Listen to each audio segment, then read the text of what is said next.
আজীবন বেগুনাহ। এবার বলেন, বুঝা থাকলে বলুন, সমস্ত নবী রাসূলগণ যে আজীবন বেগুনাহ, এটা ইসলামের নামে ভ্রান্ত মতবাদীদের আকীদা বিশ্বাস না আহলে সুন্নাত ওয়াল জামাতের আকীদা বিশ্বাস? আহলে সুন্নাত ওয়াল জামাতের আকীদা বিশ্বাস।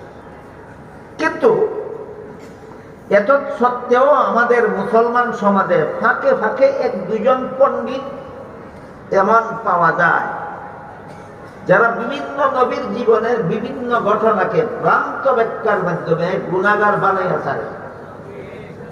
বিভিন্ন নবীর জীবনের বিভিন্ন ঘটনাকে শুদ্ধ ব্যাখ্যার মাধ্যমে না ভ্রান্ত ব্যাখ্যার মাধ্যমে? ভ্রান্ত ব্যাখ্যার মাধ্যমে নবীকে গুনাহগার সাব্যস্ত করে ফেলে।